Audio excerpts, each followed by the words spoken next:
जय श्री राम। जैसे ही लक्ष्मण जी ने यह समाचार पाया कि श्री रामचंद्र जी वन में जा रहे हैं, वो बहुत ही व्याकुल हो गए और उदास मुंह उठ दौड़े। उनका शरीर कांप रहा है, उनके रोम खड़े हो गए, नेत्रों में आंसू भर आए। उन्होंने अत्यंत प्रेम से अधीर होकर रामचंद्र जी के चरण पकड़ लिए। कुछ कह नहीं सके, खड़े होकर देखते रह गए, मानो जल से निकली हुई मछली दुखी हो गई है। वे सोचने लगे कि हे विधाता, आज क्या होने वाला है?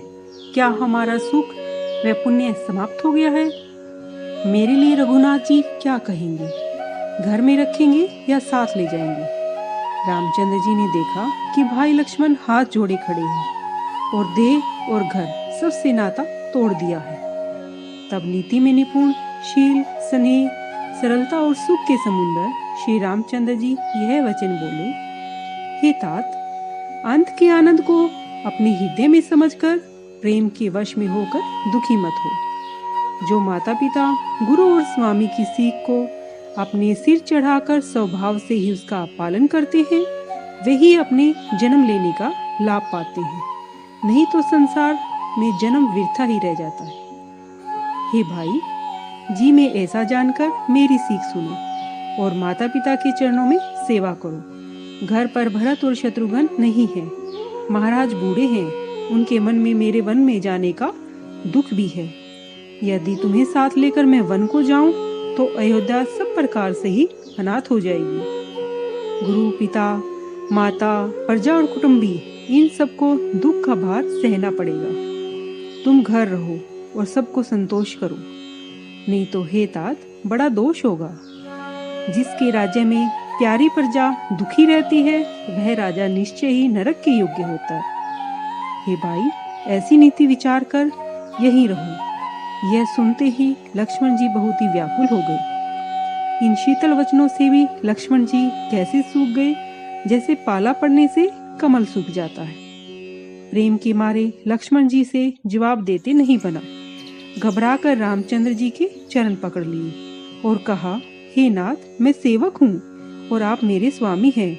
यदि आप ही छोड़ दें तो मेरा इसमें क्या वश है?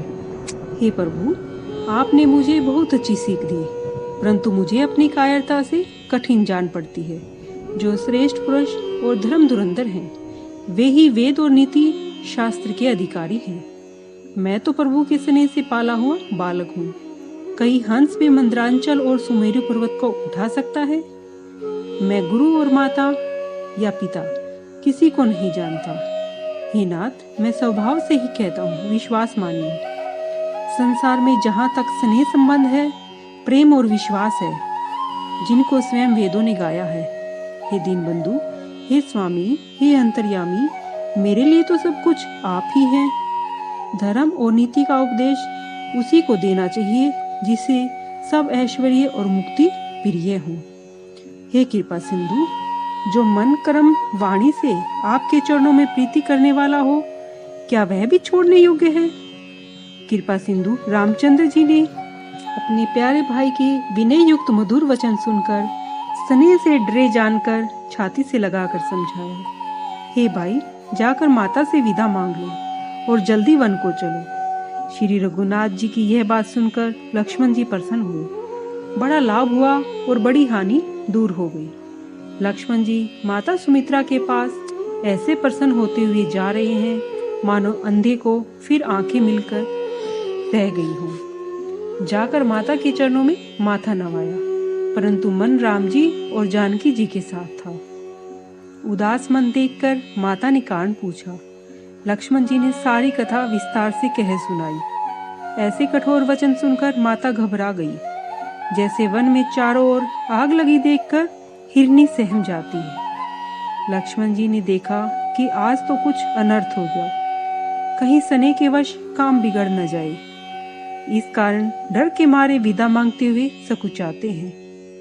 हे विधाता, संग जाने की बात माता को क्या कहेंगी, ये मुझे जाने देंगी या नहीं?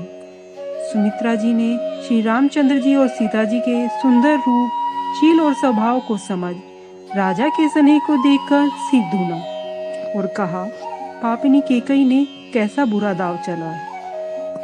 स्वाभाविक सुंदर हृदय वाली सुमित्रा ने कुछ समय जानकर धैर्य किया और कोमल वाणी से बोली, हे पुत्र, जानकी तुम्हारी माता और सब भांति से स्नेह करने वाले रामचंद्र जी आज से तुम्हारे पिता हैं। वही अयोध्यापुरी है जहाँ रामचंद्र जी का निवास हो। वही दिन होता है जहाँ सूर्य का प्रकाश हो। यदि सीता और रामचंद्र जी निश्चय वन को जाते हैं तो अयोध्या में तुम्हारा कुछ काम नहीं है।